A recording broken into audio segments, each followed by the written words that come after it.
in March 1810. What follows is an extract from a letter written by Mr. Fortin to his master and friend, Monsieur Cadet de Gassicourt. Madame, the Duchess de Montebello, when passing through Strasbourg in the suite of the Empress Marie-Louise, wished to see once more the husband that she had so loved.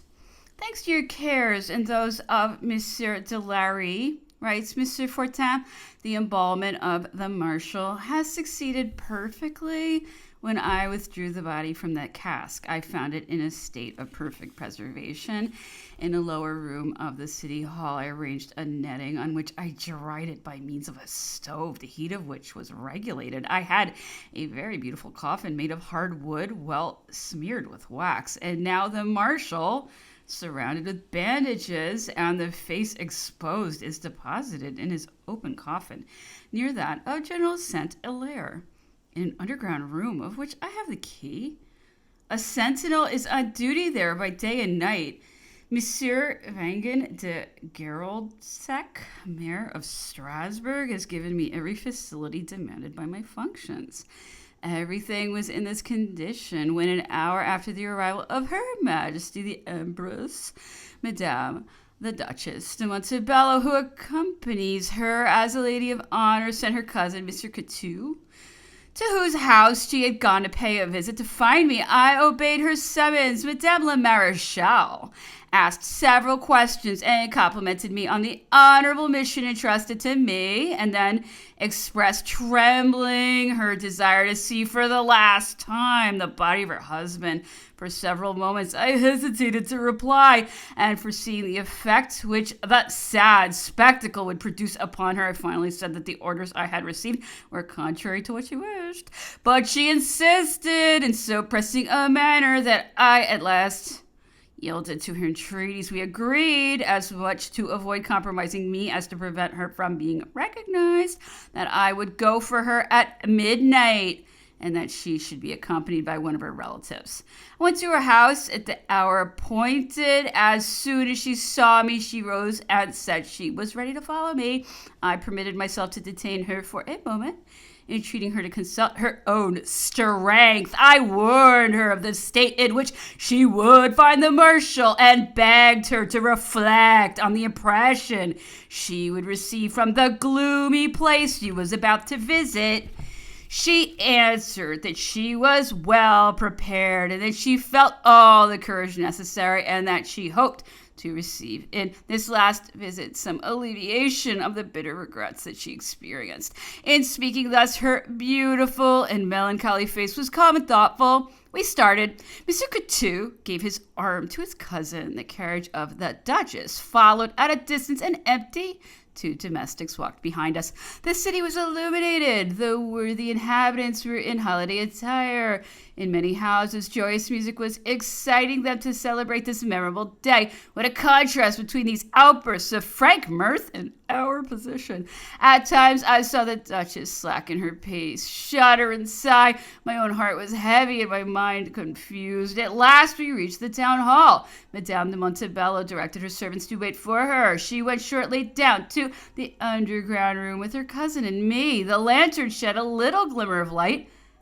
The Duchess trembled and affected a sort of assurance, but when she entered a sort of cellar, the death-like silence which reigned beneath this subterranean vault, the lugubrious light which illuminated it, the aspect of the corpse extended in his coffin, produced a frightful effect upon the Marechal. She uttered a doleful cry and fainted.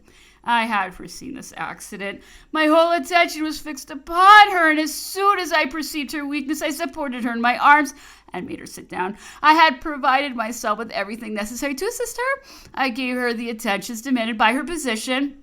After a few moments, she regained consciousness. We advised her to withdraw. She refused, rose, and approached the coffin and walked round it in silence.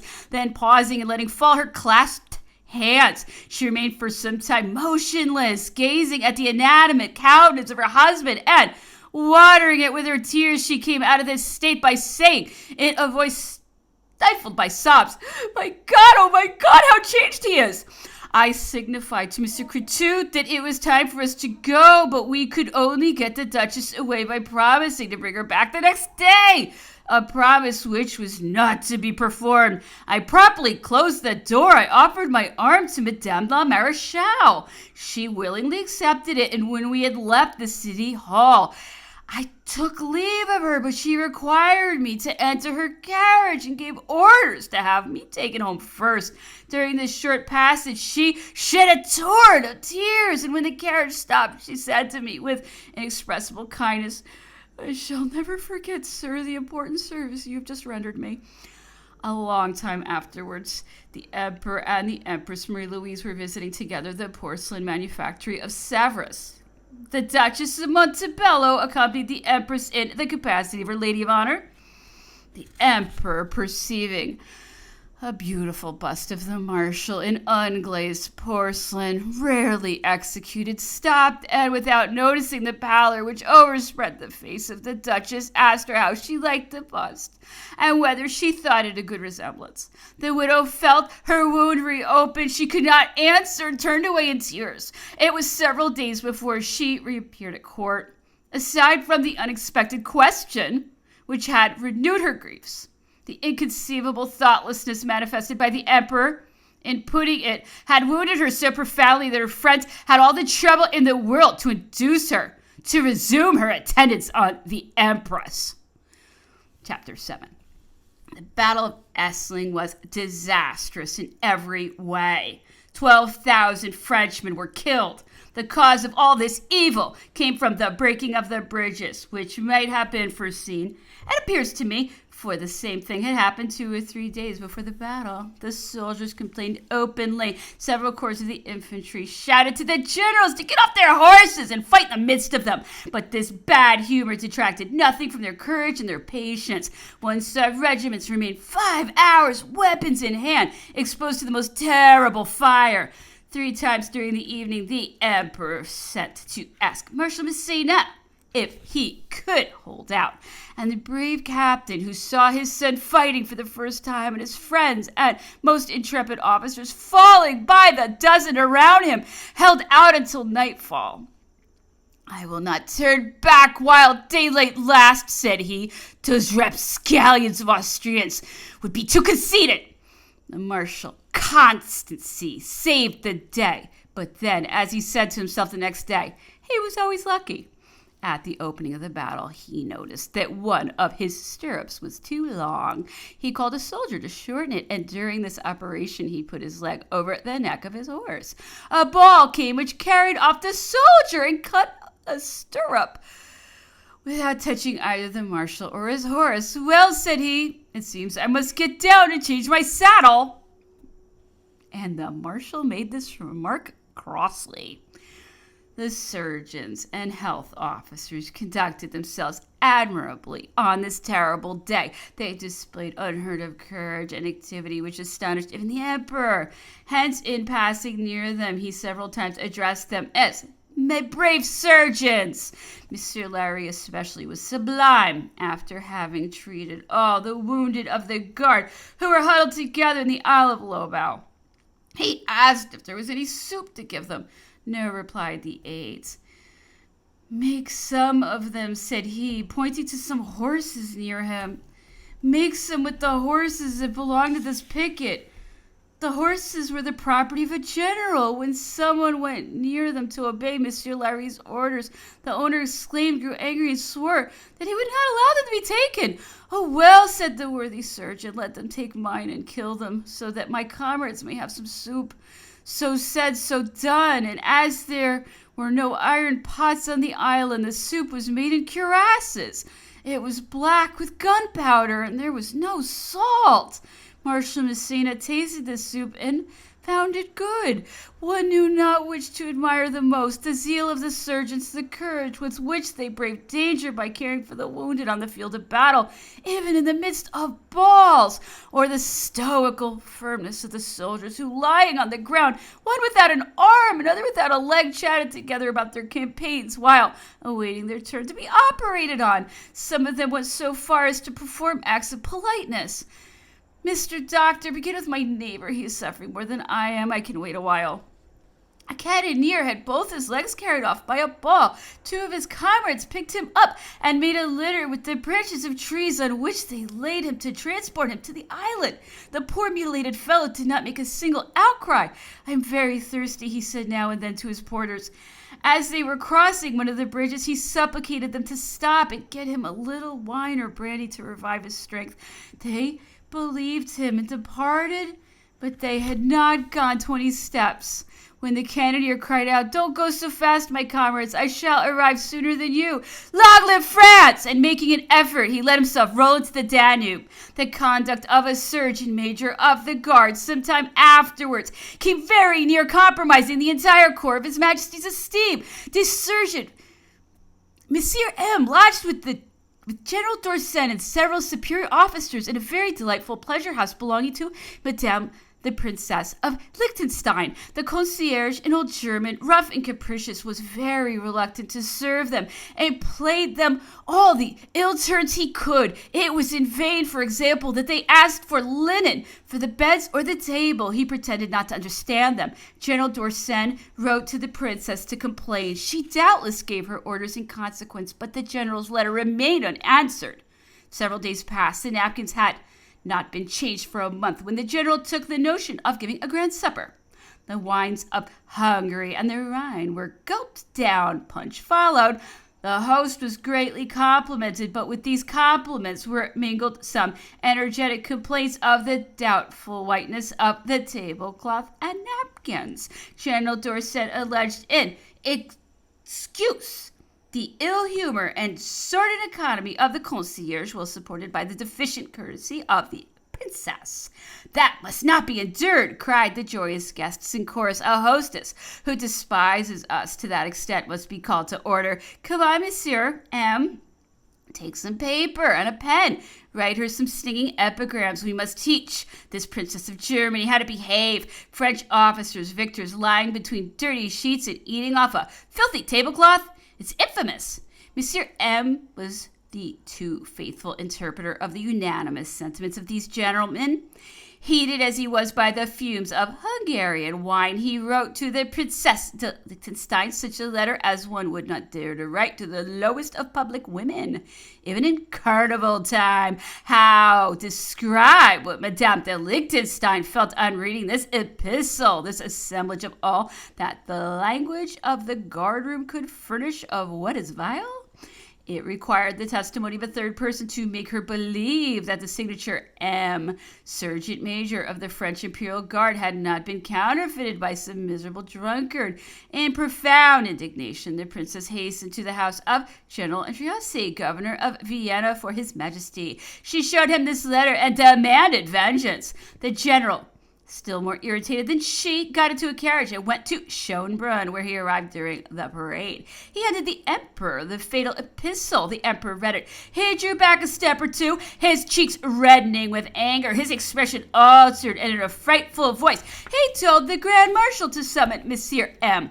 Everybody trembled. "Is it you who wrote the letter?" "Sire." "Answer, I tell you. Is it you?" "Yes, sire," in a moment of forgetfulness after a supper. "Wretch!" shouted His Majesty, in a way fit to terrify all who heard it. "You deserve to be shot on the spot. To insult a woman in this cowardly way, and an old woman, too. Have you no mother? I respect and honor every old woman because she reminds me of my mother." "Sire, I am culpable, I confess it, but my repentance is great. Deign to think of my services. I have made 18 campaigns. I am the father of family." This last remark increased His Majesty's anger. "Arrest him! Tear off his decoration. He is unworthy to wear it. Let him be tried within 24 hours. Then turning to the generals, silent with stupefaction. "See here, gentlemen, read this. See how this blackguard treats a princess at the very moment when her husband is negotiating a peace with me." The parade went fast that day. When it was over, General Dorset and Mr. Larry ran to the house of Madame de Liechtenstein. They described to her the scene that had just occurred and made the most affecting excuses to her in the name of the Imperial Guard. They implored her to intercede for an unhappy wretch, very guilty doubtless, but who was not in his right mind when he wrote. He repents, madame, said the good Monsieur Larry. He laments his fault. He awaits his punishment with courage, and as a just reparation for his outrage against you. But he is one of the best officers in the army. He is esteemed and cherished. He has saved the lives of thousands of persons, and his distinguished talents are the only fortune of his family. What will become of them if he has to die? To die, said the princess, to die? Good God, are things to go as far as that? General d'Orsay went on to describe to her the resentment of the emperor as 1,000,000 times keener than his own. And the princess, deeply affected, wrote a letter to the emperor in which, professing herself satisfied and grateful for the reparation she had obtained, she entreated him to pardon Monsieur M. His Majesty read this letter and did not answer it. Again, they visited the princess, who this time became extremely alarmed and said that she was truly distressed at having shown Monsieur M.'s letter to the general. Determined to do all in her power to obtain the surgeon's pardon, she addressed a petition to the emperor, which she terminated by this phrase of truly angelic kindness: "Sire, I'm going to kneel in my oratory, and I will not rise until I have obtained from heaven your majesty's clemency." The emperor could no longer refuse. He pardoned. Monsieur M was let off with a month of close arrest. Monsieur Larry was commissioned by his majesty to scold him roundly, so that he shall take better care thenceforward of the honor of the respectable body of which he formed part. The remonstrances of this excellent man were quite fatherly, and doubled in the eyes of Monsieur M the value of the service he had rendered him. Monsieur the Baron Larry did good disinterestedly. People knew this and often abused it. General D.A., the son of a wealthy senator, had his shoulder fractured by a bullet at the Battle of Wagram.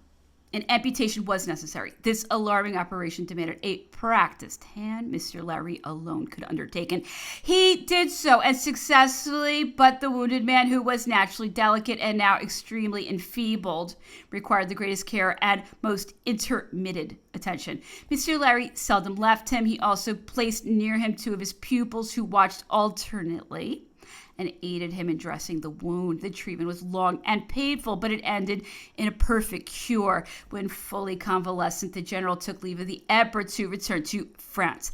The majorat and some decorations paid the debt owed him by the sovereign and the state. The manner in which he discharged his own to the man who saved his life is curious to know. Just as he was about entering his carriage, he handed to a general of his acquaintance a letter and a little box, saying, "I cannot leave Vienna without thanking Mr. Larry.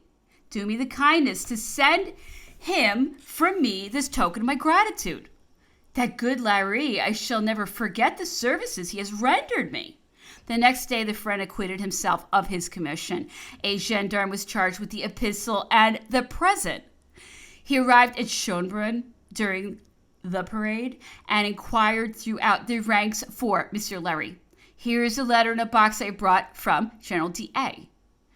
Mr. Larry put them both into his pocket, but after the parade he examined their contents, and remitting the packet to Monsieur Cadet de Gaussincourt, he said to him, "Look at this and tell me what you think of it." The letter was very pretty. As to the box, it enclosed a diamond worth about 60 francs.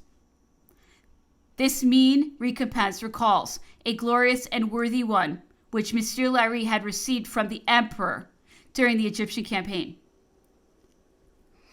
At the Battle of Aboukir, General Fouquier was operated on by Mr. Larry under the enemy's fire for a dangerous wound in the shoulder, and believing himself at the point of death, he offered his sword to General Bonaparte, saying, "General, someday you will perhaps envy my fate." The general-in-chief presented this sword to Monsieur Larry after having his name and that of the battle engraved upon it. However, General Fouquier did not die. He was saved by the skillful operation he had undergone, and for 17 years he commanded the disabled soldiers at Avignon. Chapter 8. It is impossible to seize certain differences in the manners and tone of military men while they are in the face of the enemy. The exigencies of the service absorb all the time and thoughts of the officers. whatever their grade. And the uniformity of their occupations produces also a sort of uniformity in their habits and characters. But away from the battlefield, their dissimilarities of nature and education reappear. I had experienced this many times during the truces and treaties of peace, which crowned the emperor's most glorious campaigns, and I had occasion to renew my observations on this head during our long stay at Schönbrunn with the army. The military tone is one of the things most difficult to define in the army. This tone differs according to the grades, the time of service, and the kind of service. In reality, there are no military men but those who belong to the line or who command it.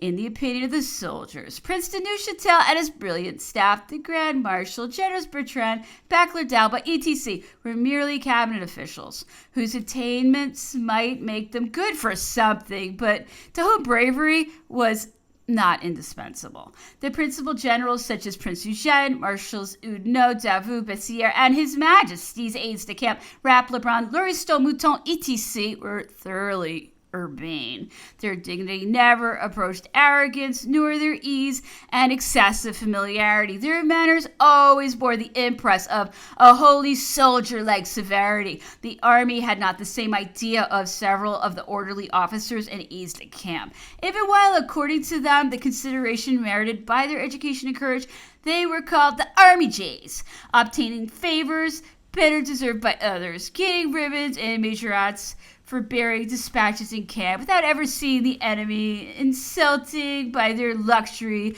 the modest uniform of the bravest officers, occupied incessantly with their toilette, and still more foppish in the midst of battalions than in the boudoirs of their mistresses. There was one of these gentlemen whose silver gilt cartridge box was a complete little dressing case containing, instead of cartridges, perfume bottles, brushes, a mirror, a tongue scraper, a shell comb, and I am not sure that there was not even a pot of rouge. It was not that they were not brave. They would have let themselves be killed for a look, but they seldom found themselves exposed. Foreigners would have reason to lay it down as an axiom that the French military man is light, presumptuous, impertinent, and immoral. If they appreciated him by the standard of these officers by favor, who, instead of study and service, had sometimes no other right to their grades than the merit of having emigrated.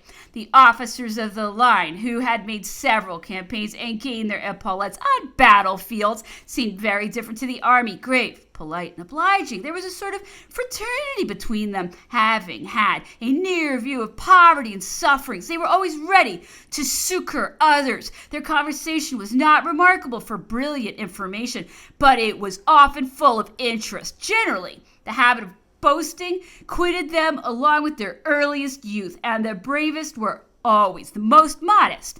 The false point of honor had no great ascendancy over them because they knew their own worth, and the fear of being supposed cowardly was beneath them. For them, who sometimes united the greatest kindliness to a vivacity not less great, a contradiction or even an insult uttered by a brother in arms did not absolutely need to be washed out in blood, and examples in this moderation, which true courage alone is entitled to display, were not rare in the army. The most generous and those who cared least for money were those who were the most exposed. The artillerymen, the hussars.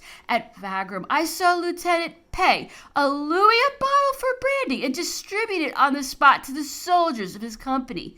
These brave officers were sometimes so attached to their regiments, especially if they were distinguished, that they would refuse promotion rather than be separated from their children, as they called them. It is here that the type of French military men should be looked for.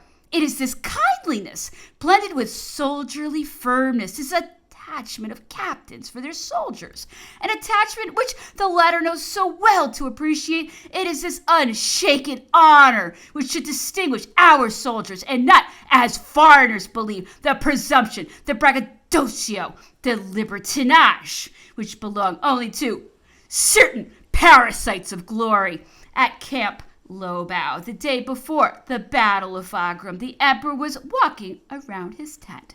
He stopped for a moment to look at the grenadiers of the guard who were breakfasting. "Well, my children, how do you like the wine?" "It will make us drunk, sire." There is our cellar, said a soldier, pointing to the Danube. The emperor, who had ordered a good bottle of wine for each soldier, was surprised to find them dieted on the eve of a battle. He asked the reason. From Prince de Neuchâtel, inquiries were made, and it was learned that 2 storekeepers and a victualling clerk had sold for their own benefit 40,000 bottles intended for the distribution, and that they intended to replace it by inferior wine. It was valued at 30,000 florins and had been seized by the imperial guard in a rich abbey. The guilty persons were arrested, tried, and condemned to death. At the camp of Lobau, there was a dog which all the army, I think, knew under the name of Cortegar. He was old, dirty, and ugly, but his moral qualities soon obliterated all memory of his external defects. Hence, he was sometimes called the bravest dog of the empire. He had received a bayonet thrust at Marengo. He had a paw broken by a shot at Austerlitz. He was then attached to a regiment of dragoons, for he had no master. He would attach himself to a corps and remain faithful to it so long as he was fed and not beaten. A kick or a blow with the flat of a saber would make him desert the regiment and pass to another. He had a rare intelligence, whatever might be the position of the corps in which he served. He would not abandon it and never confounded it with the others. In the hottest of the fray, he was always close to the flag he had selected. If in camp he met a soldier of the regiment he had deserted, you would meet him, drop his ears, put his tail between his legs, and slink away as fast as possible to his new brethren in arms. When his regiment was marching, he scampered everywhere on scout duty, warning them by his barking of all that he found extraordinary. More than once, he saved his comrades from the ambuscade. Among the officers who perished at the Battle of Wagram, or rather in a particular engagement which took place when the battle was over, General Uday was one of those who were most regretted by the soldiers.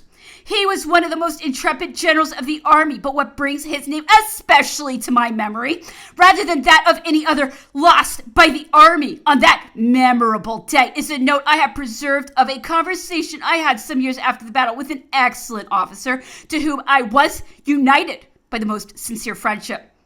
In an interview which I had with Lieutenant Colonel B in 1812, he said to me, "I must tell you, my dear Constant, the curious adventure that happened to me at Wagram. I did not tell you at the time because I had promised to keep silence, but now that no one can be compromised any longer by my indiscretion, and that even those who would have dreaded most their singular ideas, for I never called them otherwise, should be revealed, would be the first to laugh at them. I may very well acquaint you with the mysterious discovery I made at this period. You know that I was in very close intimacy with poor F, for whom we have so greatly regretted. He was one of the gayest and most amiable of our young officers, and his good qualities made him dear, especially to those who had, like him, a constant propensity to frankness and good humor. Suddenly, I found his manners changing as well as those of some of his habitual companions. They appeared somber, no longer assembled for cheerful pleasantries, but, on the contrary, were always mysteriously whispering together. The sudden change had struck me on several occasions. I had chanced to meet them frequently in out-of-the-way places, and instead of greeting me cordially as they had been accustomed to do, they seemed desirous to avoid me. At last, tired of this mystery, which I could not understand, I one day took F aside and asked what this stranger's conduct signified. "You have forestalled me, my dear fellow," said he. "I was about to make you an important communication. I don't want you to accuse me of a lack of confidence, but swear to me before I confide in you that you will not tell a living soul one word of what I am about to say." When I had taken this oath, which he demanded in a tone very serious, and to me most surprising, F answered, "If I have never spoken to you about the Philadelphians, it is because I knew that reasons which I respect would prevent Jan from joining them. But since you ask me for this secret, it would be a lack of confidence and perhaps an imprudence not to reveal to you. Several patriots have united under the title of Philadelphians to save the country from the dangers to which it is exposed. The Emperor Napoleon has tarnished the glory of First Consul Bonaparte. He has saved our liberty, and he has torn it from us by the reestablishment of the nobles and the Concordat. The Society of Philadelphians has not as yet any settled means for preventing the evil which ambition would continue to do to France. It is when peace shall be restored to us that we shall see whether it is henceforward impossible to bring back Bonaparte to republican institutions. Meanwhile, we are overwhelmed with sorrow and despair. The brave chieftain of the Philadelphians, the virtuous Ude, has been assassinated. Who will be worthy to replace him? Poor Ude. Never was anyone more audacious, more eloquent than he. To a noble loftiness of character and unshaken firmness, he joined an excellent heart. His first battle showed all the energy of his soul. Knocked down at San Bartolomeo by a shot, his comrades wished to raise him. No, no, he cried, don't busy yourselves with me. At the Spaniards, at the Spaniards! Shall we leave you to the enemy? Said one of those who had approached him. Well, repulse them then, if you don't want them to have me. At the opening of the Wagram campaign, he was colonel of the 9th Regiment of the Line. He was made general of the brigade on the eve of battle. His corps formed part of the left wing, commanded by Massena. It was on this side that our line was broken. For a moment, Ude made incredible efforts to reform it. Struck 3 times by a lance, losing quantities of blood, dragged along by those of ours who were forced to recoil, he had himself tied to his horse so as not to leave the combat. After the battle, he was ordered to go forward and place himself and his regiment in an advantageous post for observation and to return at once to headquarters with a certain number of his officers to receive new orders. He executed this movement and returned during the night. All of a sudden, a discharge of musketry was heard. He fell into an ambush. He combated furiously in the darkness without knowing either the number or the nature of his adversaries. At break of day, he was found stretched out, riddled with wounds. In the midst of 20 officers massacred around him, he was breathing still. He lived 3 days, and the only words he could utter were to mourn the fate of his country. When his body was taken from the hospital to receive the last honors, several wounded men tore up their bandages in despair. A sergeant major threw himself upon his sword beside his grave, and a lieutenant blew out his brains. This, added F., is what plunges us into the most profound affliction. I tried to prove to him that he was mistaken and demonstrate that the schemes of the Philadelphians were follies, but I did not altogether succeed, and even while listening to my advice, he strongly recommended me to secrecy.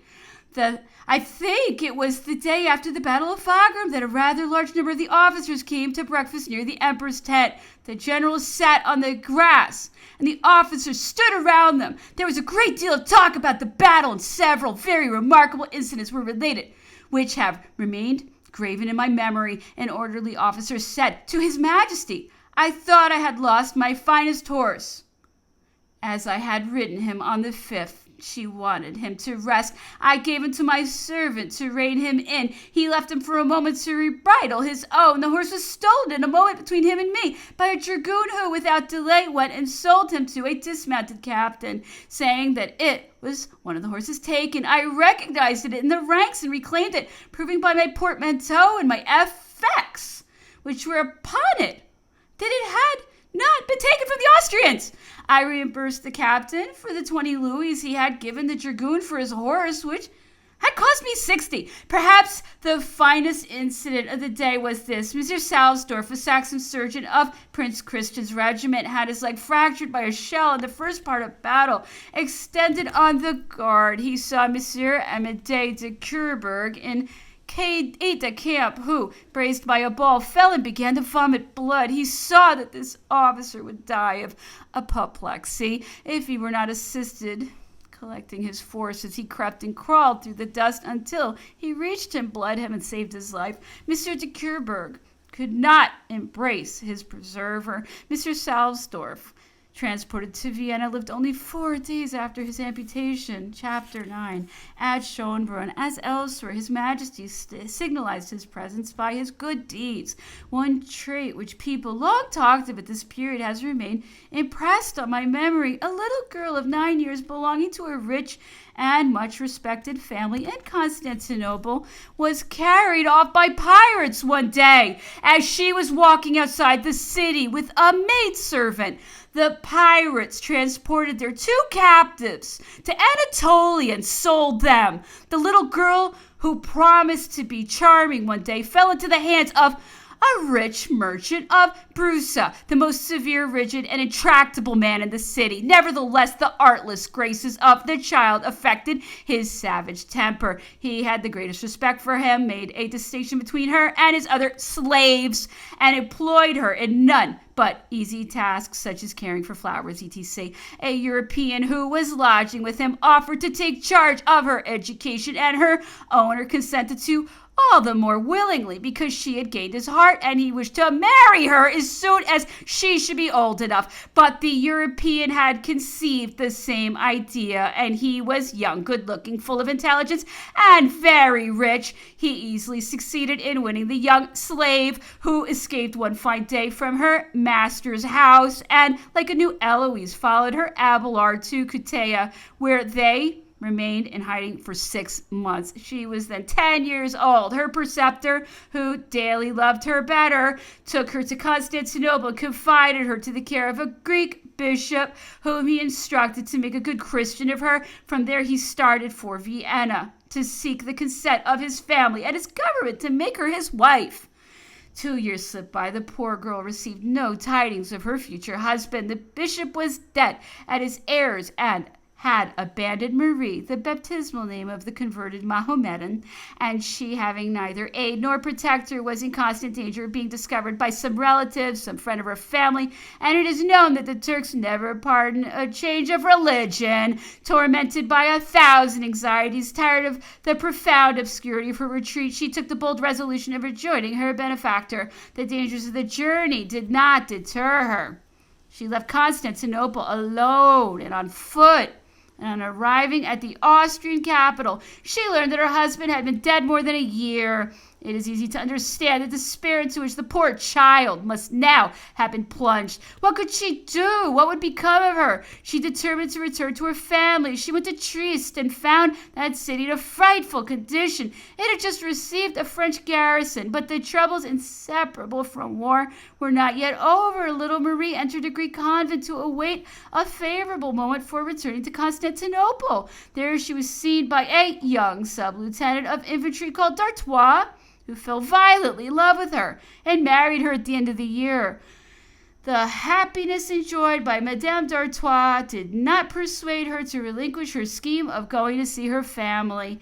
Having become a Frenchwoman, she hoped that this title would induce her relative to pardon her. Her husband's regiment having been ordered away from Trieste, she seized this occasion to renew her entreaties for his permission to go to Constantinople. He consented, but not without laying before her all the dangers and risks to which this journey would expose her. At last she set out, and on a few days after her arrival, when she was about to make her advances to her family, she recognized in the street, through her veil, the merchant of Brusa, her first master, who was searching for her all over Constantinople and who had sworn to kill her should he discover her.